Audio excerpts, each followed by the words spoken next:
Imagine a young Bosmer who spent his whole life fantasizing about the far-off lands of Vardenfell. He consumed every shred of information he could find about those holy lands, but it wasn't until he saw a painting of a Telvanni tower that he knew he had to go himself. With decades of research, going so far as to learn the language, he stepped off the boat, entering the quaint Hlalu village of Seydanid, and he realized it was a bit more than he expected. No amount of book learning could prepare him for Vardenfell. It was like he'd been reduced to a child. All the skills he had learned, all the training he had put himself through in Valenwood, it was useless here. But he's nothing if not motivated. A single morsel of willpower was all it took. He pulled himself off the ground, brushed off the dust, and went on his way. He would best these lands. Roleplay is fun and all, but I can't keep that up for this whole video. What we're doing here is simple. Everything, attributes and skills, start at level 0, except willpower, which starts at 1, because otherwise we'd be stuck on the ground the entire time. Everything I just said before that was just flavor to justify it.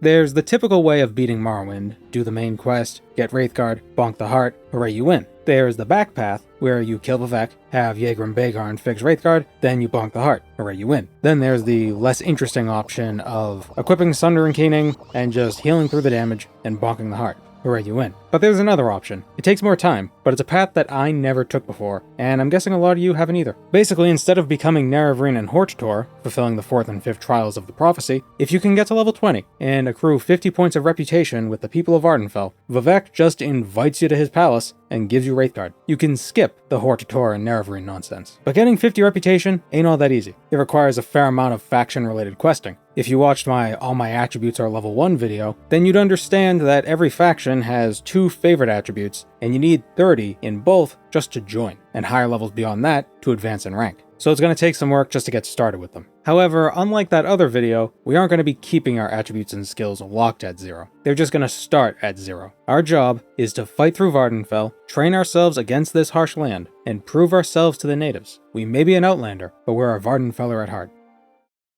We faded in from black to a live-action scene of me working on stuff. I wonder what that implies. That's your operating system? Well, it was either this operating system or the other one, and that one you have to pay an $8 a month fee to breathe autonomously. I got another sponsorship for us. Into the AM. It's a clothing company made up of creators and artists who view clothing as a way to express yourself. Hoodies, bomber jackets, joggers, polos, and even these unique graphic tees. Let me show you this one. Why are the buttons on this backwards? Right-handed, I don't... What the...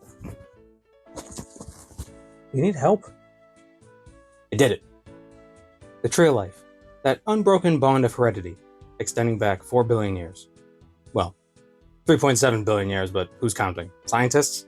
Those nerds? On this channel, we usually end up getting sidetracked with animal facts and whatnot, so this feels kind of appropriate. Also, it's got pretty colors. But if this isn't to your liking, and the synthwave octopus isn't your aesthetic, don't know why it wouldn't be. I mean, it glows in the dark, so whatever, that's on you. Worry not, because Into the AM has a variety of designs to choose from. Maybe an occult ritual is more your style. Got a very Elder Scrolls vibe going for it, doesn't it? That top book actually looks straight out of Morrowind. Perhaps that's a Levuel Andrano's skull. Ah, we tied it together. Whatever you decide, you can get 10% off using the link in the description or in the pinned comment. Now, if you'll excuse me, I'm gonna go back into standby mode. Our first goal was getting at least 1 level up, so we could allocate some strength attributes. 0 strength means 0 carry capacity, and without any carry capacity, I can't wear Tar Heel's snazzy hat. Unsurprisingly, skills level up pretty quick when they start at level 0. Getting to 10 athletics, while earning a few acrobatics levels, was going to be pretty easy. But as I ran down the road toward Balmora, I was attacked by a lowly Quama forager. With 0 carry capacity, I obviously had no weapons, but I did have my fists. With 0 hand-to-hand, 0 agility, and 0 luck, you would be right in assuming my hit chance was also 0. But I had taken the warrior sign specifically because the 10 attack it grants is added into the accuracy formula after all the stat and fatigue calculations. I should have had at least a 10% accuracy rating, but for whatever reason, this worm was something intangible. My assumption was that having 0 in a skill overrode all the other factors, but I think it's more likely that the worm just had an evasion chance of more than 10%. It did smack me around a bit, leveling my unarmored skill, which I took as a major, so that fight wasn't a total wash. So as we return to Seydanid, we take a dip in the waters and do some hydro aerobics until we get our first level. 5 to strength, 5 to speed, and we'll throw 1 to luck. Okay, I'm probably going to regret doing this, but I'm curious what'll happen. Oh, just waits for an hour. It defaults to an hour. Oop.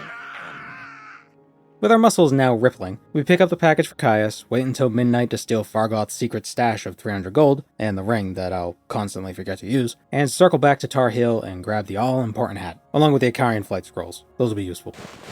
Gold shouldn't be too much of an issue in this run. I won't be using the creature merchants, but it should still be fine. The biggest hurdle we'll be facing isn't gold, but it's getting the appropriate attributes up to level 30. It's not so difficult for attributes like strength or speed, since those are easily trained by running and jumping. Intelligence might not be so bad because of alchemy, but willpower is gonna be rough. Restoration, alteration, mysticism, and destruction are all governed by willpower, and even a low-cost training spell will have a single-digit cast chance at best. Pay for training, you may suggest. With my skill level so low, surely it won't cost much, and you'd be right, but you can't train a skill above its governing attribute, so we'll need to be a little clever when the time comes. The most important thing right now is getting a weapon. With how inaccurate my punches were, I figure our best option is getting one of Revere's devil weapons. What a surprise. They're great even in a regular run. The Devil Spear summons a Bound Spear for 60 seconds, the equivalent of a Daedric Spear with a 10-point Fortify Spear effect. My accuracy will still be awful, but it won't be as awful. Before we start leveling up too much, I think this is the perfect time to take a sip from the Bitter Cup. It boosts your highest attribute by 20 points and lowers your lowest by 20 points, but attributes cannot go negative, excluding integer overflows. So drinking from it when some of my attributes are 0 just means free attributes. I know I was just bemoaning the difficulty we'll have getting willpower levels, but I actually think using the Bitter Cup for endurance will be more beneficial. We start with 20 health, and every time we level up, we gain 1/10 of our current endurance level as HP, and it's not retroactive. With 0 endurance, we're getting no extra health upon leveling. The sooner we get a couple dozen endurance levels, the better. We're going to be getting at least 20 character levels over the course of this run, so I don't want to squander too many with no HP. The Bitter Cup is in Aldredania, in the northwestern corner of Vardenfell. So why am I here outside Caldera? Well, I took Sneak as a major skill, because I suspected there was a really easy way to level it up, if there came a time that I just needed to level up really fast. Pemini, the NPC you get the Boots of Blinding Speed from, is wearing the Boots of Blinding Speed. So she's speedy, but also blind. An NPC's ability to detect you while you're sneaking is a lot like the accuracy evasion calculations. The NPC in question has a detection roll, and you have a sneak roll. If your sneak roll overcomes the NPC's detection roll, you won't be detected. This check is rolled over and over again while you're within the NPC's detection range. There are other aspects like distance and position, but that doesn't matter. What matters is that your sneak roll is increased by the magnitude of your own chameleon effect, and the NPC's detection chance is reduced by their own blind modifier. That is to say, with 100% blind, Pemini can't detect us, so we win every sneak check, getting XP every time the game rolls the sneak dice. All this to say, we could sneak good around a lady what can't see. That's a no-go. Ah. Why can't I rest? Another level. Not as optimal this time, but good enough. Strength, agility, and endurance. With a few endurance levels, we can actually heal by resting. You heal for 1/10 of your endurance per hour. It takes a few days with only 3 endurance, but at least it's possible. With some booze in our backpack, enough to tip our attributes just enough to make endurance my highest attribute, at least temporarily, we're ready to venture north to Aldredania. Can I make this jump?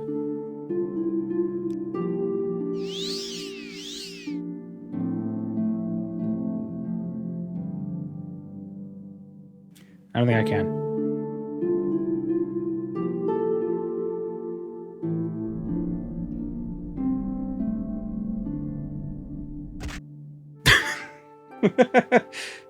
I don't know why I thought I could jump there from Aldrun. We'll try from Cull.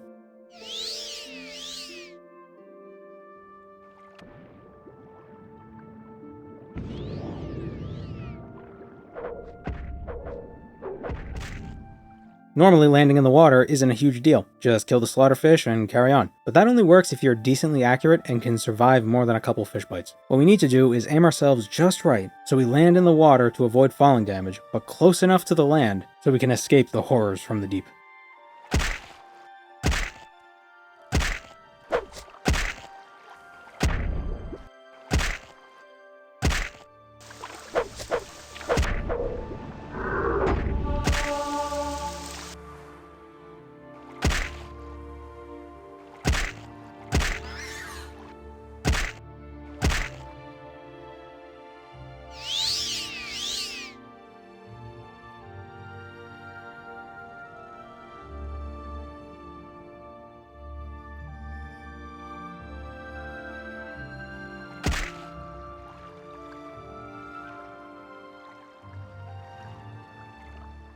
Oh.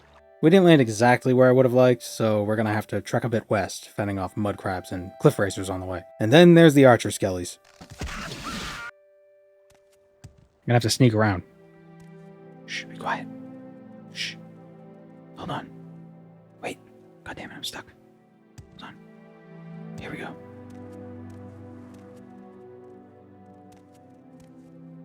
We're being very quiet, Starlotta. We're getting chased by skeletons. Oh, fuck. And the basement. What ended up working was luring the skeletons into the water where they're stuck swimming around slowly, unable to pelt me with arrows, giving me just enough time to run past them and grab the key for the door back at the entrance. But how do we get away? Can't jump through the windows, even Bosmer are too big. No, I can't fit. That's stupid. A tiny little Bosmer, why can't I fit? Oh, the hat's too tall.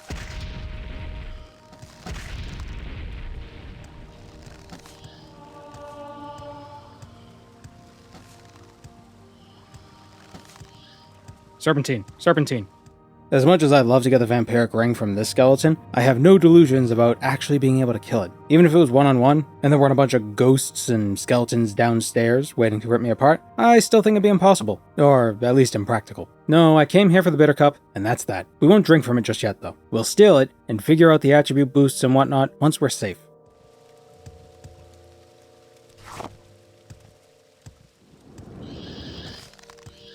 What the hell are you aiming at?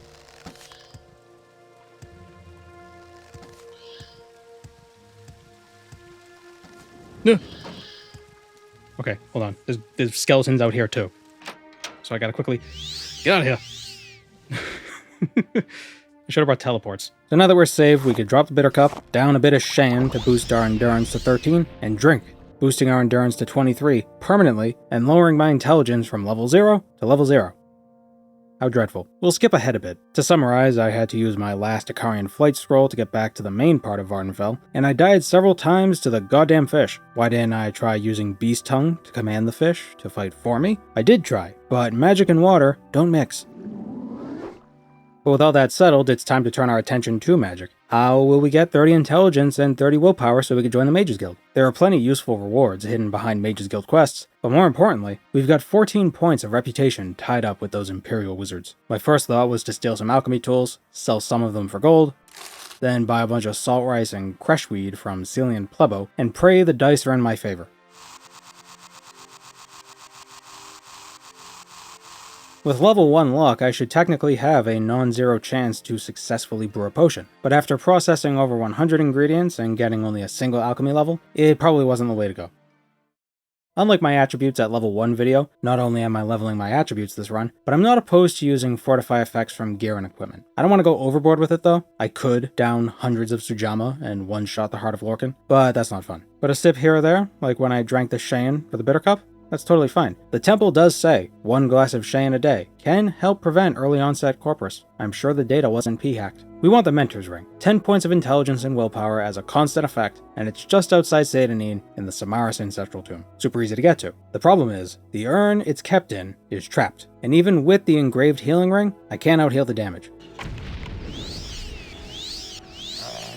A probe would have helped, assuming it's possible to disarm traps with 0 security. I doubt it. Maybe a telekinesis spell would be nice, if I could actually cast one. Rather than continuing this futile effort, I left the tomb, fought a bunch of crabs and worms, college am I right, and returned to Balmora, eating all the alchemical ingredients I could get my hands on. College am I right? You get alchemy experience if you eat the food successfully, whatever the hell that means. In Balmora, we can buy some skill training from the Fighters Guild without actually joining, and because my skills are so low, the training fee is super cheap. It seems to cost 12-ish times your skill level with a minimum value of 1 septim at level 0. Of course, I can't buy a ton of training, both because I can't afford it, and my attributes governing many of these skills are still pretty low.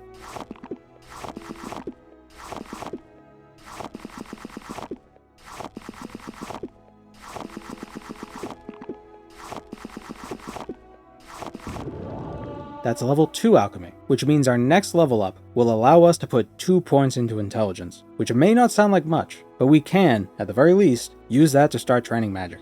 If telekinesis and probes won't help us with that urn, perhaps it'd be best to stock up on some health potions. Why avoid the damage when you can just out-heal it? Another level. I'm not going to point out every single level, but I will when something interesting happens. This level, we're taking Strength, Endurance, and Intelligence. It may not be much, but we can now buy training from Ajira in Alchemy, Enchant, and Conjuration, all up to level 2, opening up more Intelligence attributes when we level up again. Training spells are possible now too, so I made a Telekinesis 10 feet for 1 second on Self. We have a 0% chance to cast it, but not because we lack the Magicka, it's because we lack the skill in Mysticism.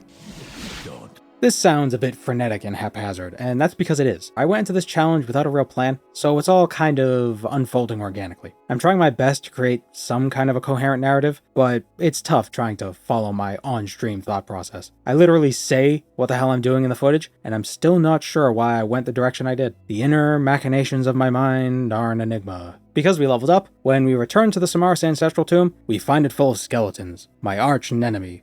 Arch-nemesis. I hate them. Bonewalkers have taken up residence here as well. Not ideal. Rather than fighting through all the enemies, we'll just run in, dodge their attacks, grab the ring from the urn, down those healing potions we bought, and quickly teleport out with our singular scroll of divine intervention.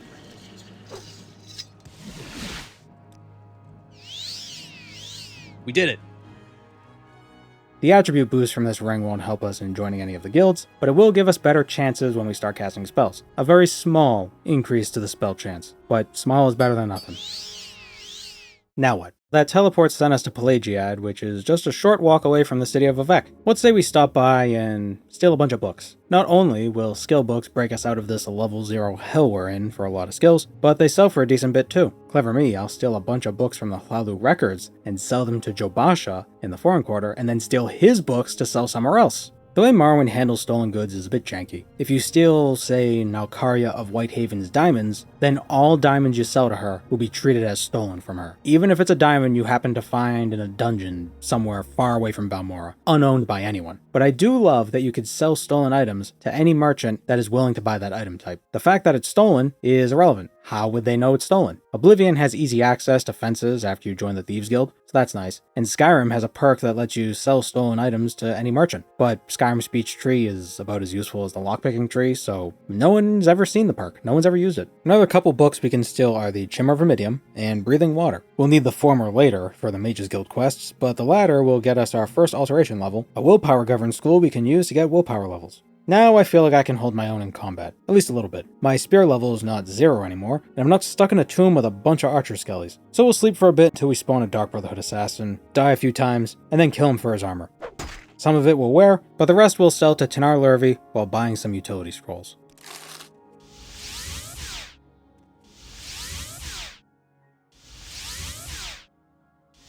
I spent a good couple minutes trying to get a single mysticism level so I could ascend to level 6. Successfully casting spells with level 1 in that school is, unsurprisingly, very unlikely, but at least it doesn't take that many successes to actually level up. To alleviate my low strength and agility, rather than heavily focusing on strength and agility governed skills, let's say we swing by the caverns of Ilunibi. There are some dreamers in here right now and the occasional ash slave, but Dagoth Gares hasn't shown up yet. He doesn't spawn until the main quest sends you here, so we can run all the way to the final room without worrying about Boss Noodle Snoot getting in the way. In this room are the Fists of Ranagolf, a pair of heavy armor gauntlets that fortify strength and agility by 20 points each.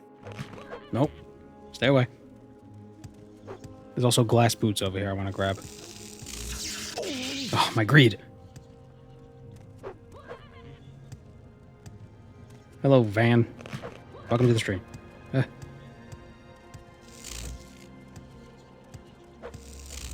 Hold on, wait.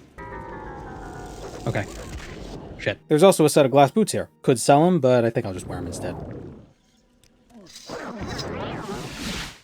Next stop, Ebernanet, and I took the long path from Dagonfell for some reason. I guess levitating over the mountains east of Kull was too much of a hassle. Fortunately, the slaughterfish were less of a problem this time around, and even all the scamps and dark elves outside the Daedric ruins weren't nightmarishly difficult. And before you berate me, I know. I have no fatigue. It's hurting my accuracy. I know. But here's the thing. All having full fatigue would do for me is speed up combat just a little bit. But combat wouldn't end fast enough to justify the amount of time I would have to spend to get gold to buy potions. Not yet, at least. Also, my spear skill is in the 20s. My agility is about level 30 because of the Fists of Ranagolf. With full fatigue, my accuracy roll is about 38%, plus 10 points from the warrior sign. With no fatigue, it's about 23% plus 10 points. So 33% versus 48%. That is to say, shit regardless. Miss 2/3 of the time versus missing half the time. It's fine. So why are we here? Well, there are 27 items in the game with the Sanguine prefix, each corresponding to a different skill. Each of these items has a constant fortify effect for that skill, 5 points each. A bit more fortification to our spear skill would be nice, but that's not what we're looking for. Instead, it's this dark elf wizard we're after, Farron. He's the one I'm trying to lure out on his own. He's got the Ring of Sanguine Golden Wisdom, which fortifies your alteration by 5 points. 5 points may not seem like much, but your cast chance scales based on double your skill level. So those extra 5 points do a lot of work.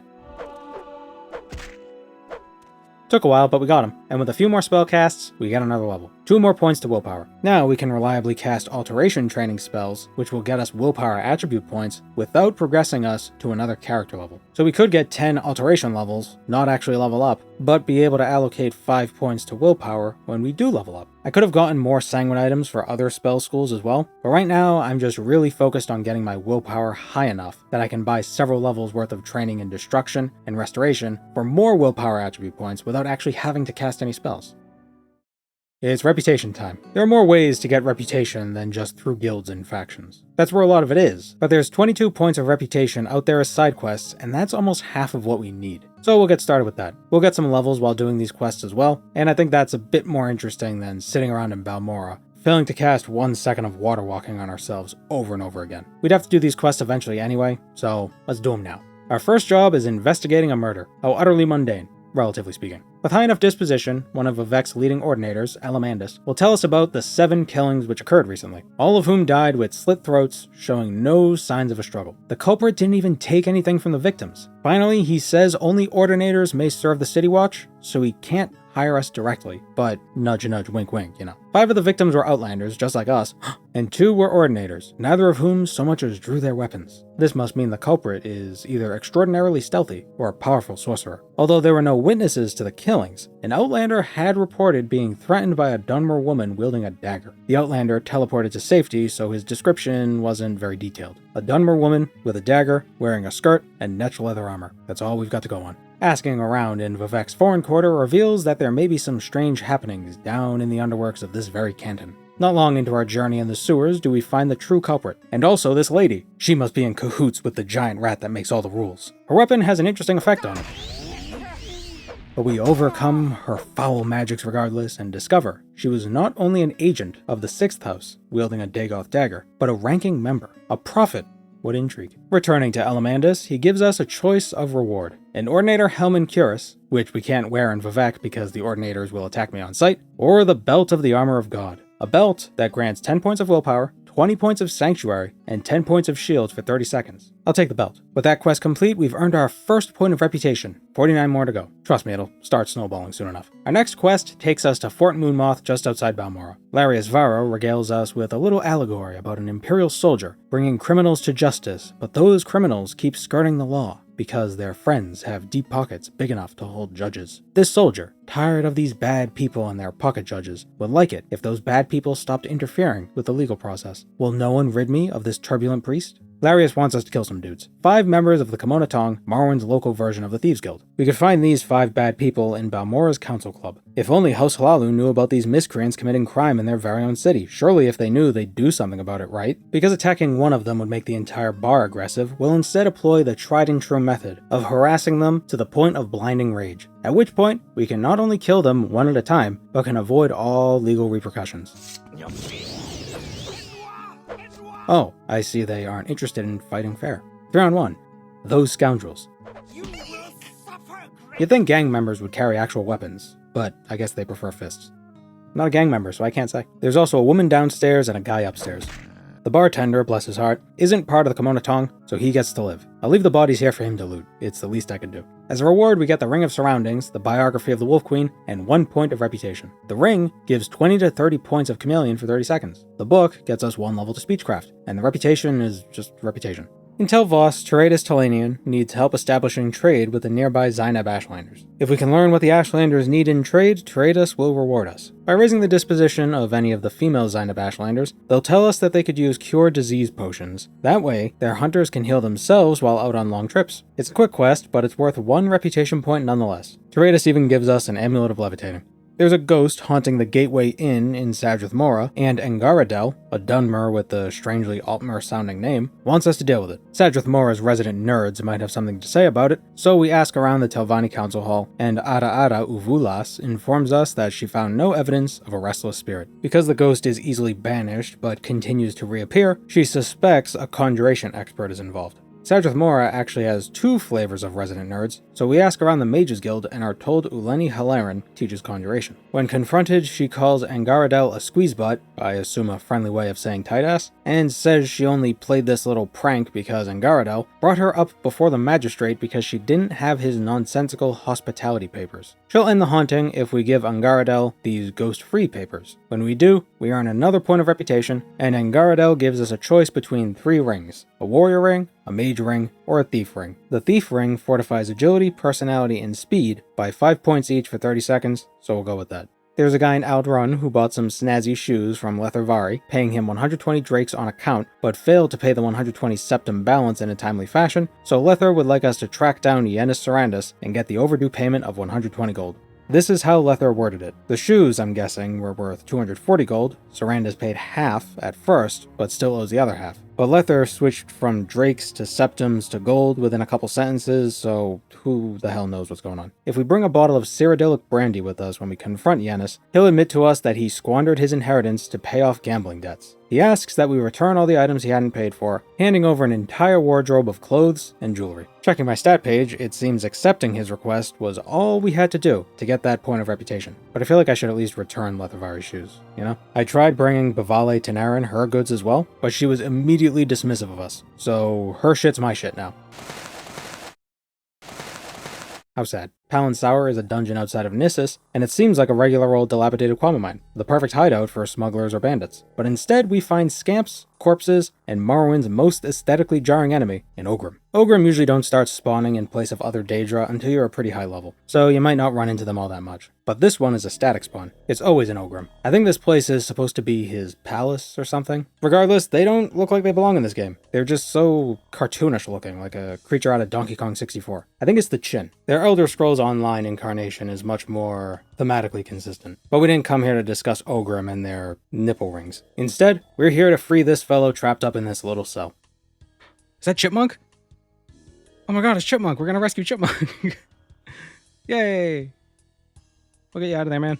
Inwald is a sorcerer, and it seems he summoned the Ogrim. It killed all his companions, and the scamps served them to him in a broth. They also made him wear those silly clothes, those monsters. Can you change the console command? Can you change the names of NPCs that way? Well, no, Chipmunk wouldn't get stuck in this situation. This can't be him. By giving him a Rising Force potion, many of which are scattered throughout this dungeon, and by refusing to accept his offer of his skirt and hat as a reward, we'll earn another point of reputation.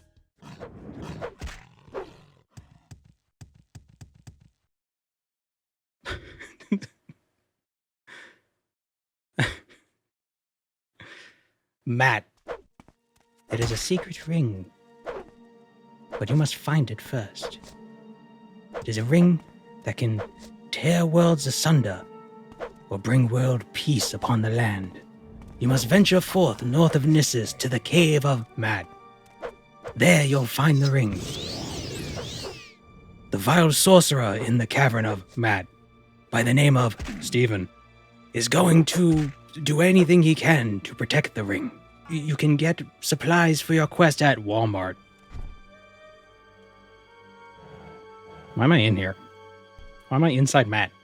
Level 10. And look at all them attribute points. Boy howdy. 5 to willpower, 4 to intelligence, and 2 to speed. There are quite a few reputation points we can get during the course of the main quest. We said we wanted to avoid the whole Nerevarine and Hortator thing, but we'll still need to do the main quest up to the point where we fulfill the third trial, getting Moon and Star from the Cavern of the Incarnate. But there's actually 15 reputation points hiding behind side quests available only after completing the Antibolus Informant quest, the quest where you have to get the puzzle box for Hasvat Antibolus from Arkingthan. After this quest, you'll notice when you walk by certain NPCs, they'll prattle on about sleepers waking up and Dagothar and whatnot. Well, it turns out you can free them from their mind-controlled state. So we'll swing by Arkingthan, kill the various smugglers within, and grab the puzzle box. It's pretty easy since I'm level 10. It's a weak level 10 admittedly, but it's still better than how we started. Once we hand over the puzzle box, we can get started freeing the 15 dreamers across Vardenfell. It's pretty simple. Kill the high-ranking member of the 6th house that's enthralled them, then chat with the now freed former dreamer, and you'll get a point of reputation. Fortunately, there are only 4 6th house leaders we have to kill. Some of them are controlling several dreamers. Our first target is Dagoth Hlevul, who's made his base along the Bitter Coast in a cave called Asemanu. That alteration training is really coming in handy. Or feedy, since I'm walking on water. You don't have to deal with the fish when you can walk on water. That's a weird-ass fish. What a strange place Vardenfell is. This dungeon is full of corpus monsters and ash zombies, and that shouldn't come as a surprise. But there's also a dead Ordinator here. Environmental storytelling. Vivek was likely aware of this base and sent Ordinators to deal with it, but the Ordinators seem to have run into a problem. Unless he's just sleeping. I won't wake him. The Ash Slaves are tough, as you'd expect. They've got something like 100 agility, so their evasion rolls are pretty high. Their lightning is strong too, so the best option is to dodge their spells until they run out of magicka. Their melee attacks are pretty easy to avoid.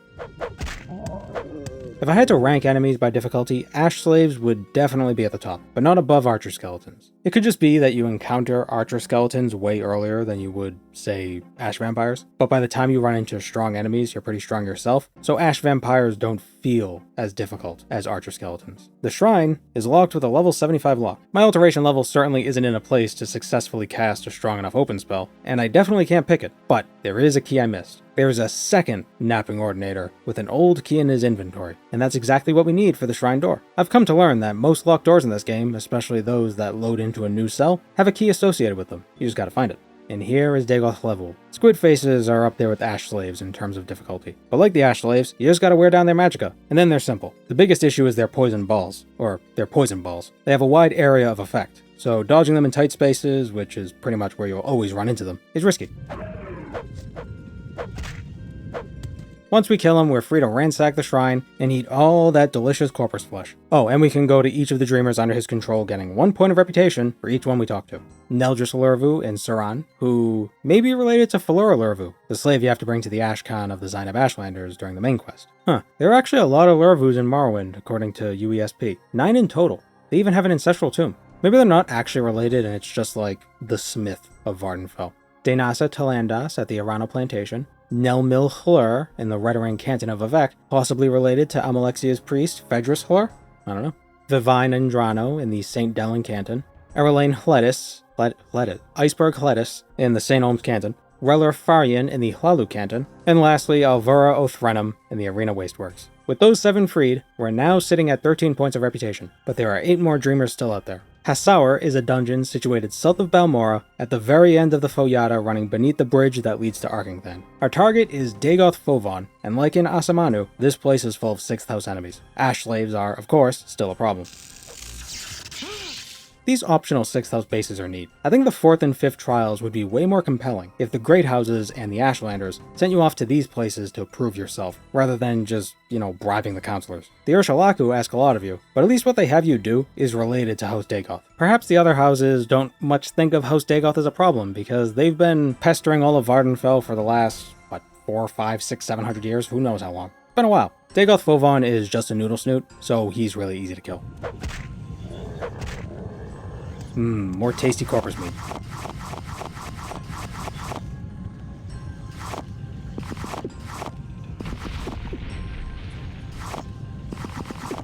Understand, I'm eating the alchemical ingredients because my alchemy level is low, very low. The chance of me successfully brewing a potion is minuscule, so I might as well eat potentially poisonous, sometimes inedible, items in hopes of getting a little bit of XP. The dreamers freed with the death of Dagoth Fovon are Rarain Radaris, found wandering throughout Balmora, Landras Balal, also in Balmora, Dralas Gilu in Pelagiad, and finally Drorain Gareth, proprietor of the Plot and Plaster in Telerin. That's 4 more points of reputation. South of Nissus is another 6th house redoubt, Subdun. It's filled with what you'd expect: candles, cultists, and creatures both faceless and noodle snooty. With Dagoth Draven dead, we release yet another group of dreamers from Dagothur's control. Assi Saramilk in Margan, Endris Dilmin in Kull, and Very Darithran on the Aldvelothi docks.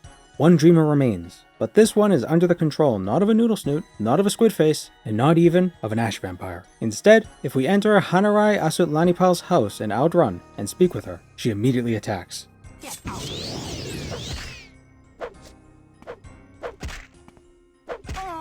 With her death, Dravasa Andrethi, another citizen of Alderaan, awakens from his haze, granting us the 15th and final point of reputation we can get from the Sleepers, bringing us up to a total of 21. We need 29 more points of reputation. That may sound like a lot, but we'll end up getting 11 from the bits of the main quest we'll eventually have to do anyway, so really it's more like 18. 14 of those points are locked up in the Mages Guild, so we need to get 30 intelligence and 30 willpower. Because we were getting some levels during the whole Sleeper arc, and raised our intelligence and willpower to the mid-teens, we can go around Balmora and buy training in our low-level skills that are governed by these attributes. For instance, security for intelligence, destruction and restoration for willpower. And when I want to level up immediately, I could buy a bunch of Kwama eggs and crab meat from Ajira and make 10 alchemy levels worth of restore fatigue potions. The details don't matter a ton. I bought training, I cast some training spells, I made some potions, simple.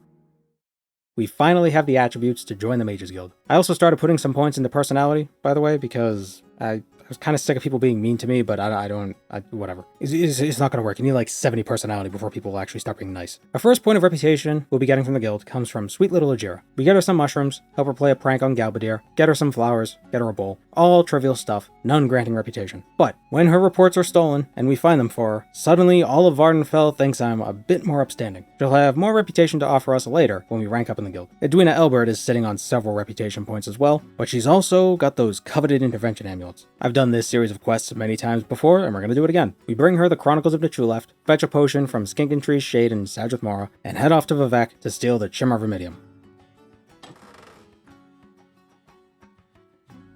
Oh, did I already steal this book? Uh-oh.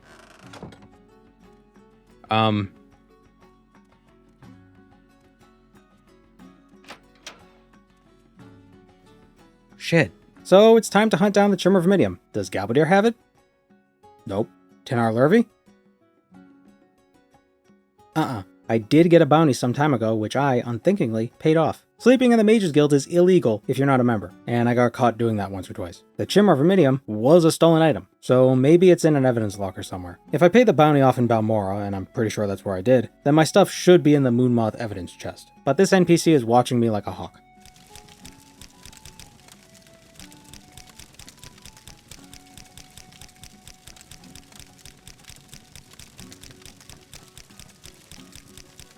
Oh no, my presence made her angry. I must defend myself against her uncalled for aggression. Ow! Damn it! Maybe I paid the bounty in Vivec and the loot ended up in Ebonheart?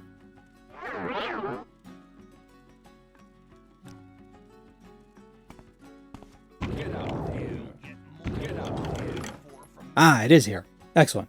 Just gotta figure out how to steal the stuff without getting caught. I could self-defense this guy too, but maybe I should actually try employing some of those enchanted items I got from earlier quests. Thief Ring for a bit of agility, Ring of Surroundings for Chameleon. Took a few tries, but I managed to steal the book and the Grandmaster Mortar and Pestle. So we bring the book to Edwina, and while she leafs through that, she wants us to check on Hulin and Margan. There's a scamp scamping up the place, we descamp the hut, free Hulin's apprentice from the closet he was stuck in, love is love, and return to Edwina for the quest that gives us her first point of reputation, returning the Chimera Vermidium. You better appreciate this, Sir Alonwy. I went through a lot getting it back for you, after I stole it. Along with the reputation, we also get a pair of intervention amulets. Unlimited teleports to Tribunal and Imperial Shrines. Wonderful. Like Ajira, she'll have more for us when we rank up. With how much training I've been purchasing in magic schools for the sake of leveling my willpower, ranking up shouldn't be too difficult. We'll use Alchemy as our high skill, since we can level it really quickly by buying ingredients from Ajira, and we'll use Illusion and Alteration as our low skills or something. It doesn't matter. Skinkentree's Shade has a few reputation to hand out. His first two quests don't give any reputation, but they're easy enough. Escort Temin Yemenui from Muriel's Corner Club to the docks not 100 yards away, and get him a copy of Vampires of Vardenfell Volume 2, which we can buy from Jobasha in Vivec. His third quest does give reputation. He wants to arrange a meeting with a wise woman of one of the Ashlander camps. He suggests speaking with the Yahamusa first. Sinamu isn't willing to meet with Skink, but she might send her apprentice, Minabibi, in order to show her how foreigners live. And she's currently in the Favel ancestral tomb dealing with a ghost. Leave me. We gotta help her put it to rest, by which we mean killing it to whatever extent a ghost may be killed. Once the ghost is double dead, Sinamu will allow Minabibi to meet with Skink, which earns us 2 reputation points. Next, he wants us to kill a former Mages Guild member who's turned to necromancy. We could find her in Shal, northwest of Hlaoad. You could tell there's a mage in this cave because there's a crystal at the front door.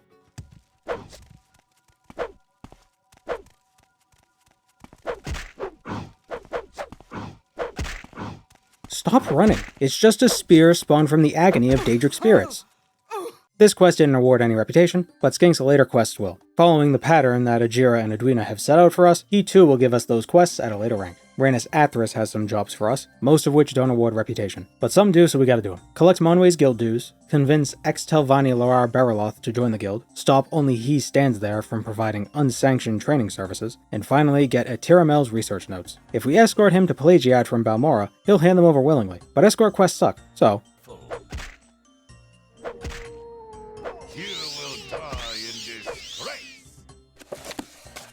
Is there a lore reason why the Argonians walk the way they do in Morrowind, Oblivion onward, they walk normal? So, one reason is that Bethesda just got sick of that design. I think dinosaurs did have feet kind of like that. Where they were on their front two toes and they had that back claw. This is none of your business. Or something. It's more like bird feet. So it looks like they have backwards knees, but they don't. It's just that this isn't a knee. That's an ankle. That's the knee. They look like they have backwards knees. But that's not a knee. That's an ankle. Their knees are up here. They always tell me to accept the cookies, but I never get any cookies. It's always just files. Itty bitty thigh. Long lower leg. Long shins. Huge feet. And there's their toes. And that's typically the case with most birds. A lot of birds are like that. I don't know why. And this is kind of what the Argonians have going on. Our first reputation-rewarding duty is dealing with the necromancer Tashpi Ashabael in Margan. Regardless of the choices we make during this quest, whether we let Tashpi flee or we kill her, we still get the reputation. Rhaenys' final task is uncovering a spy in the guild. By speaking to the Archmage in Vivec, we can acquire a copy of Tarim Godar's credentials, which clearly shows it's illegitimate, since Councillor Akado's name is spelled wrong. This satisfies Rhaenys, and we get another point of reputation. After doing a bit more alchemy with Ajira and buying training around Balmora, we make it to level 19 with a decent spread of attributes, almost what you'd have at the start of a normal run. Now a warlock, we can return to Ajira for her next reputation awarding duties. The first is fetching the Staff of Magnus from Draveni Hlaran. And where do you keep a cosmic artifact so that no one can find it? Asu. There's Scalies and Asu. Daedroth don't have a lot of magicka, at least I don't think they do, because they don't cast very many spells before they start swiping and chomping. But like the Squid Faces, the spells they have a wide area of effect, so they're not the simplest to dodge. The best approach I find is using walls to block the attacks rather than dodging them outright. For the fight against Draveni herself, because she's using summons, I'm gonna use summons. I have some scrolls, so I might as well use them.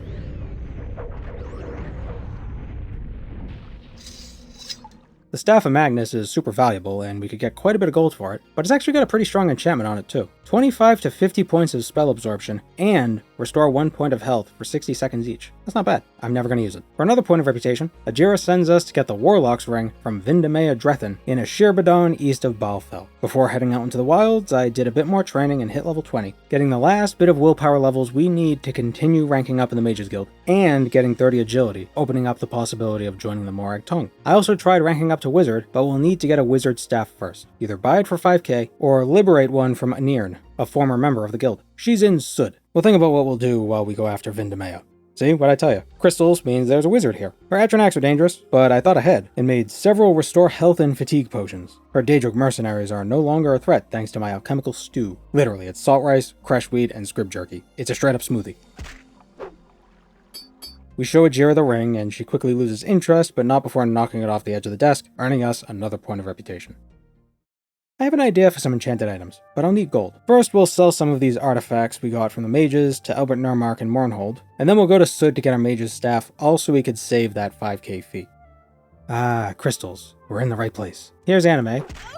The staff isn't all that great, but it is worth 10,000 gold, so we could sell it later. She's got a glass dagger too. That's another thing to sell. With staff in hand, we return to Rhaenys and she's all like, dude, put that away. And we do. But she notices our wizard staff as well and promotes us to the rank of wizard. With this rank, Skink has some new duties for us. He would like us to capture the soul of an Ashghoul, the nearest being in nearby Yakin. He even gives us scrolls and soul gems for the job. We've killed Noodle Snoots before, this one is no different. Skink doesn't give any reputation for that, but his next task will. He wants another book on vampires, Galar Rithari's papers. There are a few places to find them, but none are that convenient. We can't easily get into the secret library in the Hall of Justice, and Galum Deus is super out of the way, and it's full of vampires. Instead, we'll go to Kagranak's library, Terrainulal. It's not the most convenient place to get to, but it is full of skill books we can read. In fact, while we're here in Terrainulal, we can kill the optional Noodle Snoots and take their amulets. They're light, and they're worth 2k each. And Dagoth Terrainul has some neat loot we can sell as well.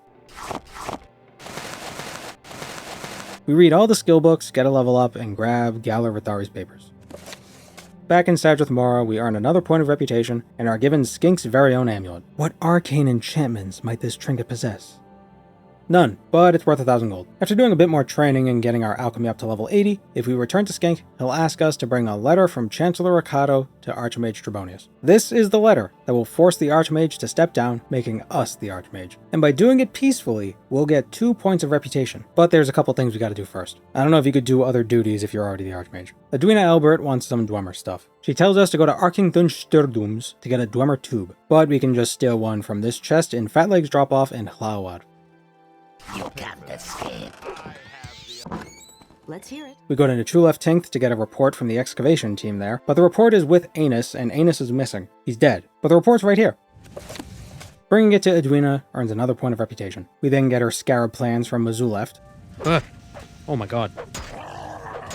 And finally, Dwemer airship plans from Bethamez, earning us the final point of reputation we can get from Edwina. But that's only 11 out of 12 of the points we can get before the Archmage steps down. The final one comes from Archmage Trebonius himself, and it's a pretty simple task. Find out what happened to the dwarves. By collecting 3 books, Hanging Gardens of Wasting Corridel from Trulef The Egg of Time from Mazuleft, and Divine Metaphysics from Bethamez, all of which I totally remembered to collect the first time I was in those places and definitely didn't have to go back to each of the ruins to fetch those books, and bringing them to Baladis Demnavani. You can decipher their contents using the first book as a kind of Rosetta Stone, since it's written in both Dwemeris and Aldmeris. Baladis doesn't have a solid answer for us. The Dwemer use Kagranak's tools and the sacred tones of Lorcan's heart to create a new god. The books also mention how the Dwemer bent the Elnofe, the Earthbones. Here's a little bit of my own casual speculation. The elves, being descendants of the Elnofe, were perhaps bendable in the same way. Perhaps Kagranak didn't intend to affect his entire race with his experimentation, but it was an inevitable side effect. Tonal manipulation may be an all-or-nothing kind of bargain. When you manipulate the Earthbones to bore a hole through Nirn, as the Dwemer did, perhaps you aren't manipulating the ground where the hole will be formed. Perhaps you are manipulating the entirety of Nirn, reforming it as a whole with a hole. Was Kagranak trying to become a god by binding himself to a Numidium and the heart of Lorcan, but didn't foresee the dwarf bones being rewritten, much like the Earthbones? My speculation is no more concrete than anything we could find in-game, and I hope it stays that way.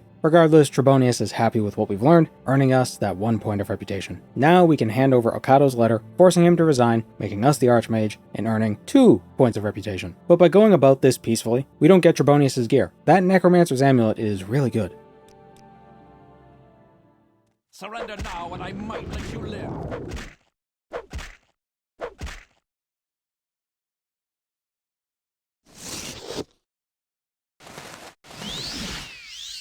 We're at 35 reputation now. As I've already said, there's 11 points waiting for us in the parts of the main quest we have to do. You get 5 just for entering the Cavern of the Incarnate and getting Moon and Star. So really we just need 4 more points. How can we get those? Become an assassin, Morrowind's second oldest profession. Tucked away in the arena canton of Vivec, behind a locked trap door deep in the storage area, is the headquarters of the Morag Tong. Why they're so secretive is anyone's guess. It's not like they're doing anything illegal. Legitimate writs of execution are permitted in Morrowind. It keeps the great houses in check. Keeps them from engaging in open warfare. We get a point of reputation every time we rank up in the Morag Tong, so we won't have to perform that many executions. Our initiation kill is Varroran Oran. He's in the Elven Nations Corner Club in the Hlalu Canton Plaza. What's great about the Morag Tong is I can openly attack the guy, get a bounty, and then have it erased completely by presenting my writ of execution to any guard. My paperwork is all in order, so it's fine. I interpret it as the person who put out the hit prepaid my bounty, so technically it's still a crime, but I don't gotta foot the bill. Eno Hlalu has 2 more writs for us, Odasha Yasalmabal and Taurus Sarin. The former is in West Sadrith Mora, the latter is in the Redoran Canton Plaza. To make getting around easier, specifically crossing the water west of Sadrith Mora, we'll go back to Albert Nurmark and enchant a shirt with 100 points of feather and 100 points of jump.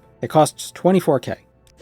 But I can get that cash back by selling him a bunch of the loot I collected from those various Dagoth enemies we fought. Look at that jump.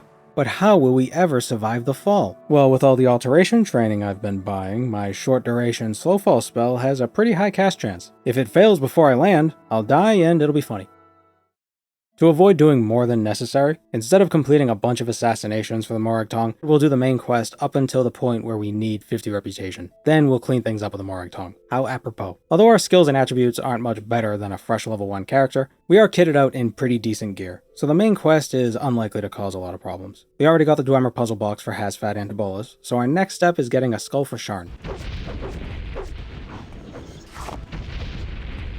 Trivial. That's worth 1 reputation. Next is speaking to the 3 informants in Vivec, Maramilo, Lulia, and Hiranir. And that's another point of reputation. Let's jump ahead to the Ashland stuff. He didn't ask for it yet, but Sulmatul will want us to get some junk from Coggeran, so we'll hop on over and pick up a Dagoth Cup, the Corpus Weepings, and the Shadow Shield, all while, of course, collecting some of the actual valuables throughout the place. Like this guy's Ebony Sword and these Daedric Gauntlets. Or this Ash Vampire's... what's he got? His belt. Or this Ash Vampire's belt. Since we're in the area, we gotta go to the Urshulaku Burial Caverns and, you know, get the bow. The bone biter bow of Sul Senepal, held by the Wraith of Sul Senepal, father of Sulmatul, Ashcan of the Urshulaku Ashlanders. Then there's some housekeeping. Going back to Kaya's, talking to Hasaur Zain Subani to learn where the Urshulaku are. Gotta check off those gameplay flags. I do wonder what Hasaur means. Remember when we were freeing the Dreamers? There was a cavern also called Hasaur. Now we can officially meet with Sulmatul, give him his dad's bow, and he's all like, dude, how'd you know? And I'm all like, because you're a computer program, and he's all like, you ornery outlander. And I leave to return to Kaya's. We return to Ilinibi because Dagoth Gares has now spawned there, and we gotta kill him.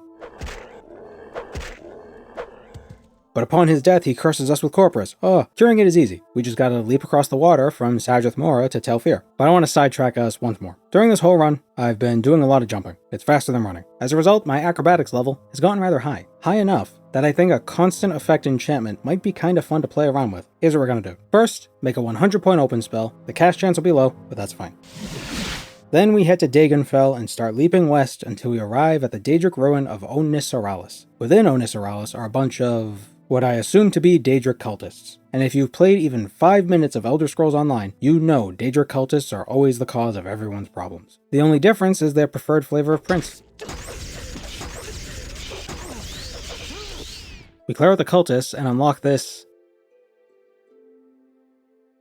I don't have enough magicka. Okay, so we cast some spells for a bit, level up, and allocate enough points to intelligence so our Mentor's Ring gets us enough magicka so we can cast our custom spell. When it finally casts successfully, we claim our reward. The Adamantium Helm of Tohan, a medium armor helmet with a 150 enchanting capacity. By soul trapping a Golden Saint, even one summoned from a scroll you could buy from Foam's Merrill in Caldera when you reach the Conjurer rank, but we're the Archmage, so of course we could buy from him, you could place a constant effect enchantment on a piece of gear. In our case, Fortify Acrobatics on the Helm of Tohan. Also, if we're quick enough, we can loot this Saint's glass sword and ebony shield. The enchantment we want to make is pretty damn expensive, but we've collected an unreasonable amount of expensive gear over the course of this long run. Runs so long that my voice is down and scratchy. We're almost done. We could sell a bunch of our weapons and armor to Katia Sosia, and the amulets and enchanted clothing we gather from Dagothar's minions, we can sell to Albert Nurmark, but it's still not enough.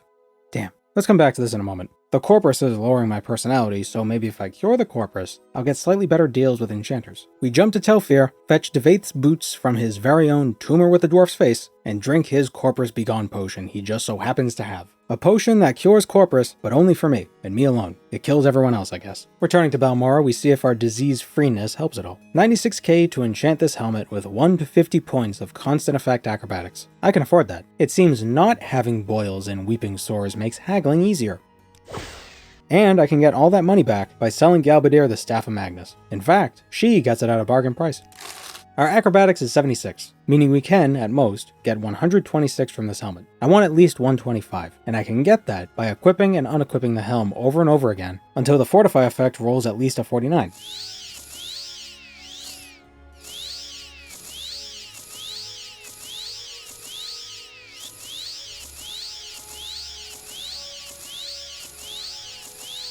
Max roll, nice. So why did I do this? Well, with 125 acrobatics, you never take fall damage. Doesn't matter how far you fall from, you always land with the utmost grace. Your knees might be shit in a couple decades, but what is it decades, like 100 years? You'll be fine. Even without the jump spell, we're as spry as a frog on a summer Sunday. Probably unnecessary, but whatever. Back on track. For more information about the Nerevarine, Caius suggests we visit our local library. We've fulfilled the second part of the Nerevarine prophecy, and Caius is beginning to suspect there's something to this whole Azura sent reincarnation thing. In a land with 3 living gods, I'm surprised he ever doubted it, but here we are. He's been recalled to the Imperial City, but in my opinion, he knows shit's about to go down, and he doesn't want to be here when it happens. So we're off to the Temple Library to speak with Maramilo. But she's actually in Bardau right now, a social club reserved exclusively for enemies of the state. We break her out by smuggling a Divine Intervention scroll in our anus, which she says was unnecessary because I wasn't particularly stealthy getting to her in the first place. We'll meet up at Holomaian.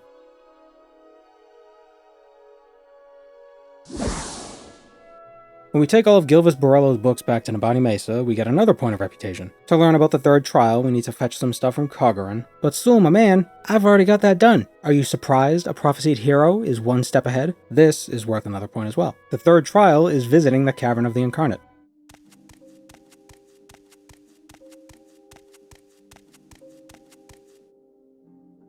Nerevar.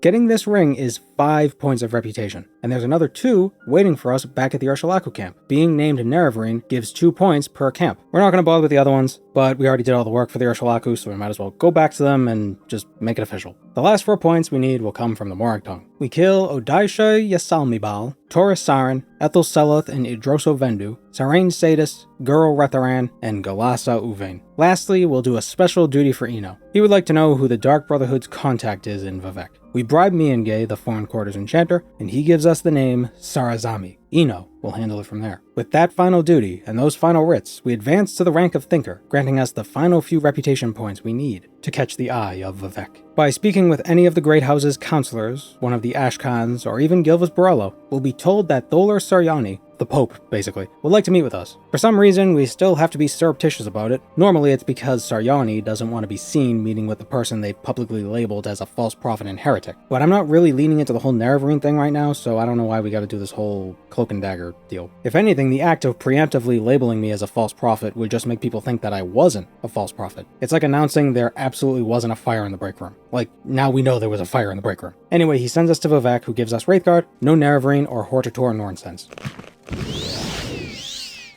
What a time save. We've made such a name for ourselves that even the God King of Vardenfell, the God King of Morrowind, thinks we're the hero that will save the land. Prophecy be damned. We did a bunch of quests and got a really bad rash that cleared up after a while. Let's go kill a god. First, Dagoth Odros for his key. Not required to kill him, but he's got it coming.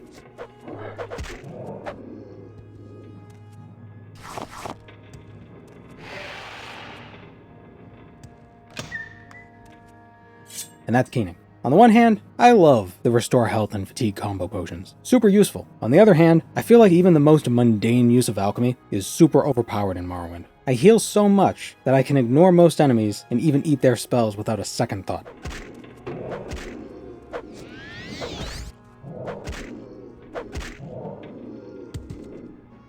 And that's Sunder. Come, Nerevar, friend or traitor, come.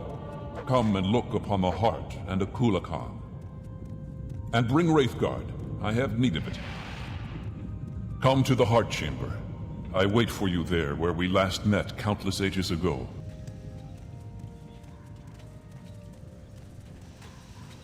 Come to me through fire and war. I welcome you. Is this how you honor the 6th house and the tribe unmourned? Welcome, Moon and Star, to this place where destiny is made.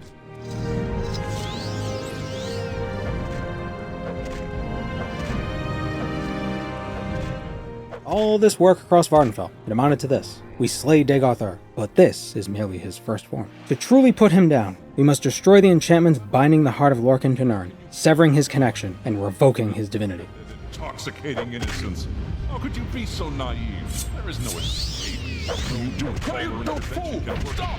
This is the end. Come, lay down your weapons. It is not too late for my mercy. Divine or not, he's got a mean left hook. Come, lay down your weapons. It is not too late for my mercy. Now we can kill him for real.